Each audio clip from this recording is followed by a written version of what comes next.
Kemudian juga Imam Al-Qurtubi mengatakan kesabaran adalah salah satu wasilah untuk meminta tolong kepada Allah Subhanahu wa taala. Jadi ketika kita ingin mendapatkan pertolongan Allah, salah satu wasilahnya adalah kesabaran. Sebagaimana di dalam Al-Qur'an, wasta'inu bis-sabri was-shalah. Jadi kesabaran dan sholat ini sarana minta tolong.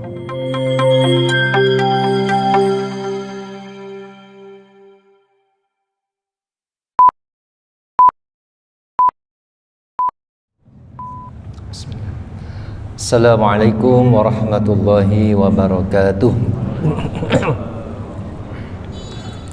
A'udzu billahi minasyaitonir rajim. Bismillahirrahmanirrahim. Alhamdulillahi rabbil alamin. Alhamdulillahi ala fitratil Islam wa kalimatil ikhlas wa ala dini nabiyyina Muhammadin sallallahu alaihi wasallam wa ala millati abina Ibrahim hanifa wa ma kana minal musyrikin. Asyhadu an la ilaha illallah wahdahu la syarika lah wa asyhadu anna Muhammadan abduhu wa rasuluh. Allahumma shalli ala nabiyyina Muhammad wa ala alihi wa ashabihi ajma'in. Qala Allah ta'ala fi kitabihil karim, a'udzu billahi samil alim minasyaitonir rajim. Subhanaka la ilma lana illa ma 'allamtana innaka antal alimul hakim. Rabbi shrah li sadri wa yassir li amri wahlul 'uqdatam min lisani yafqahu qawli. Hadirin bapak-bapak, ibu-ibu, saudara-saudara jamaah subuh Masjid Darussalam rahimakumullah. Dalam salah satu hadisnya Rasulullah mengatakan bahwa as-siyamu nisfus sabar, bahwa puasa itu adalah separuh dari kesabaran. Dan kesabaran ini merupakan amalan hati yang sangat utama, sehingga Allah Subhanahu wa taala memberikan balasan dengan balasan tanpa hisab, balasan yang tak terhingga.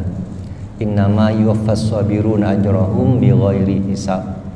Jadi balasan untuk orang-orang yang sabar adalah bighairi hisab. Hadirin rahimakumullah, mari kita renungkan di antara ayat Al-Qur'an surat Al-Baqarah ayat 155 sampai 156. Bagaimana Allah Subhanahu wa taala memberikan ciri-ciri dari kesabaran dan kesabaran terhadap apa saja, serta apa balasan dari Allah terhadap orang yang sabar. A'udzubillahi minasyaitonirrajim. Wala nabluwannakum bisyai'im minal khaufi wal ju'i wa naqsim minal amwali wal anfusi was samarat. Jadi Allah Subhanahu wa taala menjelaskan bahwa salah satu sunnatullah yang Allah berikan kepada manusia adalah diberikan sebagian dari rasa takut terhadap musuh, kengerian di medan perang, atau takut yang lain berkaitan dengan masa depan yang dikhawatirkan, yang ditakutkan. Kemudian walju, jadi ini diantara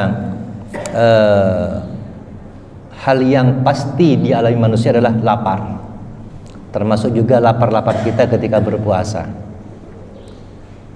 Tapi kalau kita lapar karena puasa, ada harapan berbuka puasa.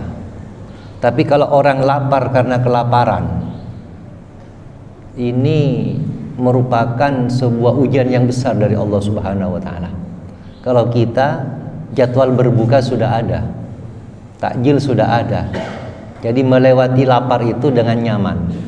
Tapi kalau lapar itu sebuah kelaparan karena paceklik, karena perang dan semacamnya, maka itu merupakan ujian yang sangat berat bagi manusia. Kemudian wa naqsim minal amwali wal anfusi wath thamarat. Kemudian kekurangan dari harta. Kemudian kurang buah-buahan dan kekurangan jiwa. Jadi kurangnya harta, kehilangan jiwa, dan kekurangan buah-buahan ini diantara 5 hal yang merupakan ujian bagi manusia. Maka ternyata di situ ada sebuah harapan, wa basyiris sabirin, dan berilah kabar gembira kepada orang yang sabar. Jadi intinya bahwa ada orang yang tidak sabar terhadap masalah ini, ada orang yang sabar. Maka bagi orang yang sabar itu diberi kabar gembira. Siapa mereka? Tanda-tandanya alladzina idza asabathum musibah, yaitu mereka yang ketika mendapatkan musibah qalu, mereka berkata inna lillahi wa inna ilaihi raji'un. Jadi mereka mengatakan kalimat istirja, inna lillahi wa inna ilaihi raji'un. Sesungguhnya aku milik Allah dan kami akan kembali kepada Allah. Ulaika alaihim sholawatu min rabbihim wa rahmah wa ulaika humul muhtadun. Maka di antara balasannya bagi orang yang istirja karena kesabarannya, bagi mereka keselamatan. Jadi yang semula mendapatkan ketakutan, kelaparan, kekurangan harta, kehilangan jiwa, kekurangan buah-buahan, ternyata mereka mendapatkan keselamatan dengan kesabarannya. Nah, ini kuncinya adalah bagaimana sabar dalam menghadapi semua itu. Maka yang pertama, ulaika alaihim sholawatu mir rabbihim, mereka mendapatkan keselamatan. Ketika Allah mengatakan mendapatkan keselamatan, itu keselamatan dunia dan akhirat. Banyak orang itu selamat di dunia, belum tentu selamat di akhirat. Maka orang yang sabar karena Allah itu mendapatkan keselamatan di 2 alam, bahkan 3 alam: alam dunia, alam kubur, dan alam akhirat. Kemudian warahmah, dan mereka mendapatkan rahmat dari Allah Subhanahu wa taala. Wa ulaika humul muhtadun, dan mereka mendapatkan petunjuk dari Allah Subhanahu wa taala. Ini diantara orang yang mengatakan kalimat istirja karena kesabaran. Berarti istirja ini merupakan kalimat yang utama. Di dalam Al-Quran Allah menjelaskan ada sekitar 103 kali kata-kata sabar, menandakan pentingnya kita untuk bersabar. Karena tidak mungkin Bapak Ibu ada di sini kalau tidak sabar, tidak mungkin. Tidak mungkin keluarga bisa bertahan kalau tidak sabar. Tidak mungkin ibu hamil mengandung sampai lahir kalau tidak sabar. Tidak mungkin ibu merawat anak kalau tidak sabar. Berarti kesabaran ini adalah kunci dari keberhasilan dalam kehidupan dunia dan akhirat. Makanya Allah SWT menegaskan berulang kali di dalam Al-Quran sampai sekitar 103 kali. Nah, sabar ini ya, wa basyiris sabirin, adalah amalan hati yang sangat agung. Bahkan penghargaan Allah kepada orang sabar ini sangat besar. Kemudian juga Imam Al-Qurtubi mengatakan kesabaran adalah salah satu wasilah untuk meminta tolong kepada Allah Subhanahu wa taala. Jadi ketika kita ingin mendapatkan pertolongan Allah, salah satu wasilahnya adalah kesabaran. Sebagaimana di dalam Al-Qur'an, wasta'inu bis-sabri was-shalah. Jadi kesabaran dan salat ini sarana minta tolong. Berkaitan dengan sholat, hadis sekalian, bagaimana Allah memberikan pintu sholat untuk minta tolong kepada Allah. Ternyata semua keadaan itu ada sholatnya. Di samping kita sholat 5 waktu, di samping sholat sunnah rawatib, itu keadaan lain itu ada sholatnya. Kalau kita butuh hujan, ada sholat istisqa. Nah, ada sholatnya. Artinya kembali kepada sholat. Kemudian kalau kita butuh sesuatu, hajat hidup, ada sholat hajat. Kita bingung terhadap pilihan-pilihan, makanya bagi adik-adik yang mau sekolah, mau kuliah, itu jangan lupakan sholat istikharah, minta pilihan, karena di sini bingung. Termasuk pasangan-pasangan baru, calon-calon pengantin, remaja-remaja yang sudah menginjak usianya menuju pernikahan, istikharahlah. Biar tidak salah jalan menentukan pasangan. Karena kalau pilihan sendiri bisa-bisa nafsu, mungkin karena cantiknya, mungkin karena kayanya, atau nasabnya orang terkenal. Tapi belum tentu orang itu yang terbaik baginya.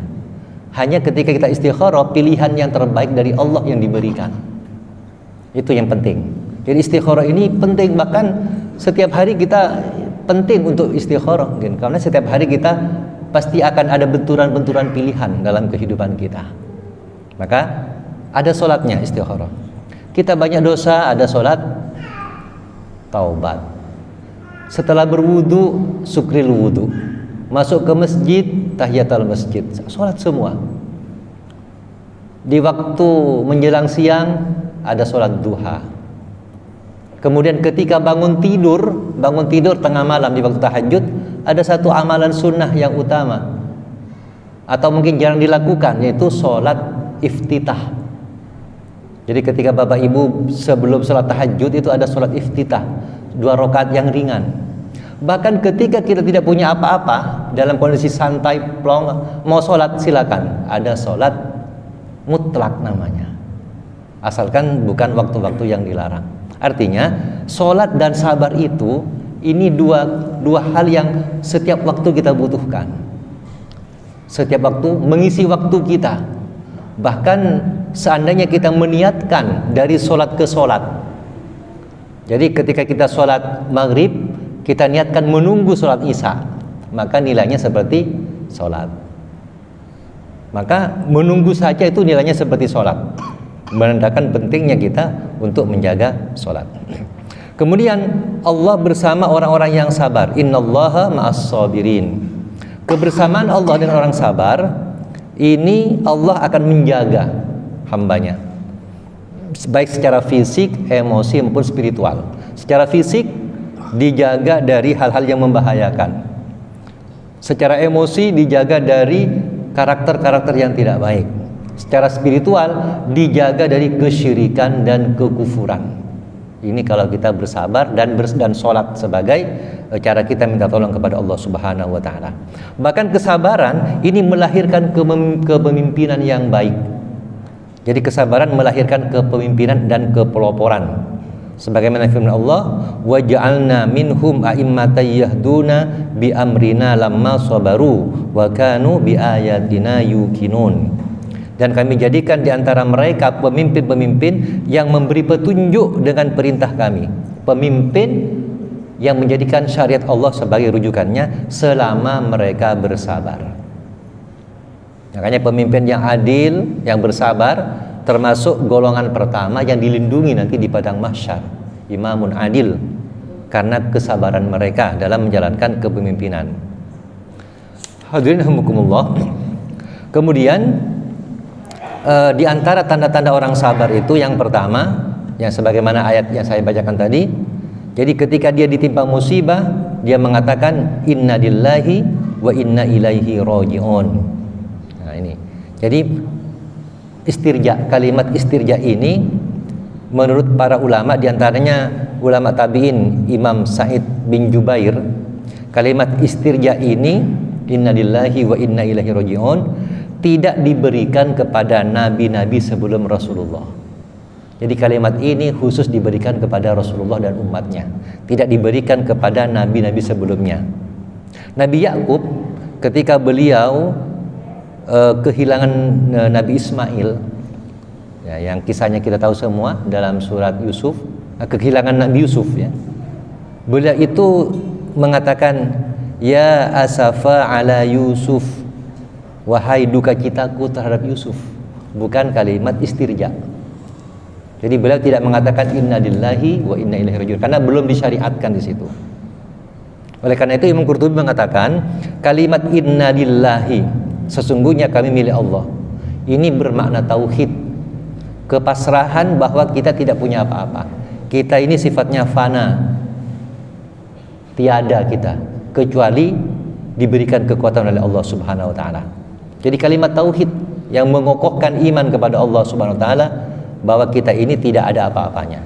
Kita ini tidak punya apa-apa. Kemudian termasuk makna ubudiyah, penghambaan kepada Allah, membesarkan Allah Subhanahu wa taala. Kemudian manusia menyadari akan kelemahan dirinya. Berarti kalimat ini inna lillahi akan menghilangkan rasa sombong. Karena sombong itu membesarkan dirinya.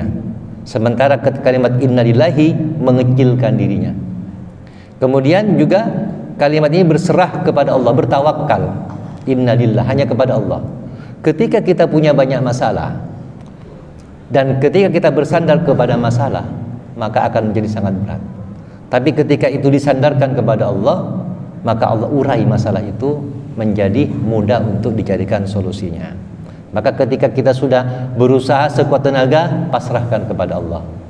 Sampai Ustadz Faiz Zainuddin mengatakan berpasrah itu adalah beautiful surrender, kepasrahan yang indah. Karena Allah berikan keajaiban kepada orang-orang yang hatinya bertawakal kepada Allah setelah dia itu berusaha dengan semaksimal mungkin, tapi tidak bersandar kepada usahanya.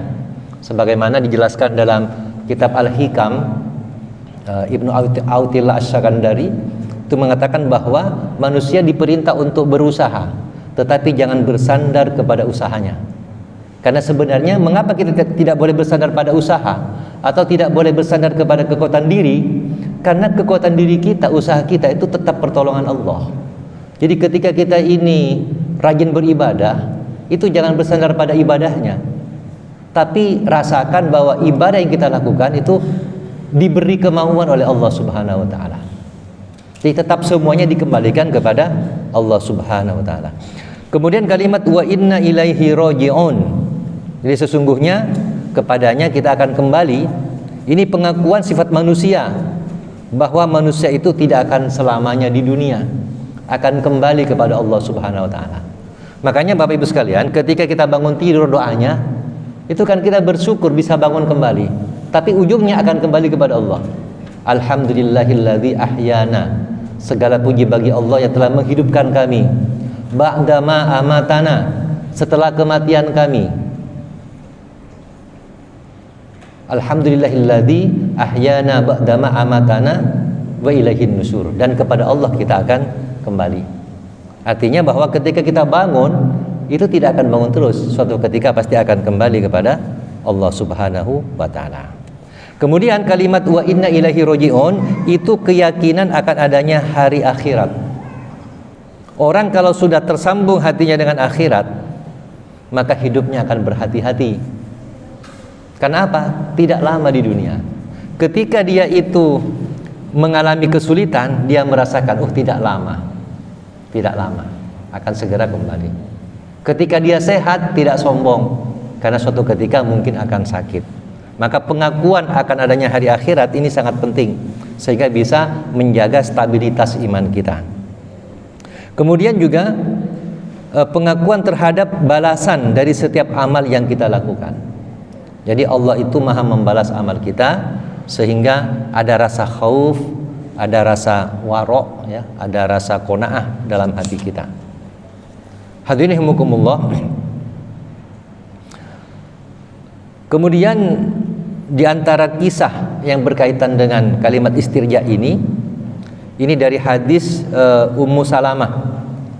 Jadi dari beliau, salah satu dari Ummul Mukminin, Ummu Salamah ini pernah mendengar Rasulullah bersabda, "Ma min muslimin tusibuhu fayaqulu ma amarallahu inna lillahi wa inna ilaihi raji'un."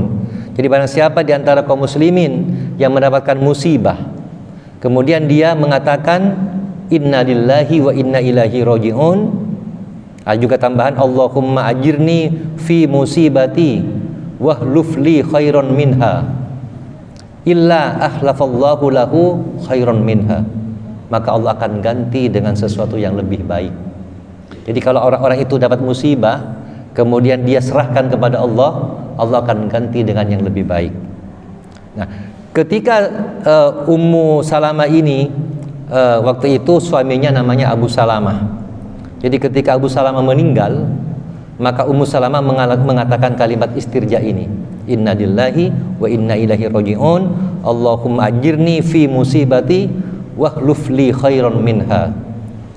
Maka kalimat istirja ini kemudian setelah beliau masa iddahnya berlalu, ternyata beliau dilamar oleh Rasulullah sallallahu alaihi wasallam. Jadi beliau kehilangan suaminya, Abu Salamah, kehilangan suaminya. Ketika beliau pasrahkan kepada Allah, ternyata beliau kemudian dilamar oleh Rasulullah yang lebih baik dari suaminya. Maka kemudian Ummu Salamah ini waktu itu sudah tua usianya. Beliau ragu-ragu menerima pinangan Rasulullah karena beliau merasa saya sudah tua, saya pencemburu katanya, saya punya banyak anak, kok masih mau dilamar oleh Rasulullah. Maka Rasulullah mengatakan untuk menghibur Ummu Salamah, dikatakan bahwa kata Rasulullah, aku juga sudah tua, kata Rasulullah. Kemudian pencemburu itu tadi, kata Rasulullah, semoga Allah menghilangkan sifat cemburu itu. Dan ketika dikatakan punya banyak anak, anakmu juga anakku, kata Rasulullah. Ini untuk menghibur Ummu Salamah ketika beliau melamar Ummu Salamah. Inilah diantara bagaimana Allah Subhanahu Wa Taala menjadikan kesabaran. Dan Ramadan adalah salah satu cara Allah untuk melatih kita bersabar. Sehingga mudah-mudahan yang tinggal beberapa hari ini kita tetap bersabar, dan setelah Ramadan tetap bersabar menjalani kehidupan.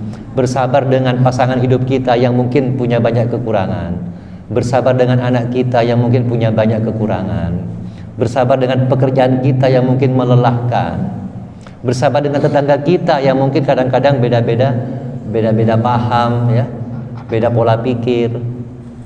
Maka kesabaran inilah kemudian yang nanti akan Allah balas dengan balasan yang tak terhingga, sehingga kita bisa menjadi hamba yang selamat fid dini wad dunya wal akhirah. Mudah-mudahan Allah Subhanahu Wa Taala menerima amal-amal ibadah kita, puasa kita, iktikaf kita, dan ibadah-ibadah yang lain, dan Allah ampuni segala dosa kita sehingga kita keluar dari bumi ini dalam kondisi sudah diampuni dan amal-amal kita diterima oleh Allah Subhanahu wa taala. Amin ya rabbal alamin.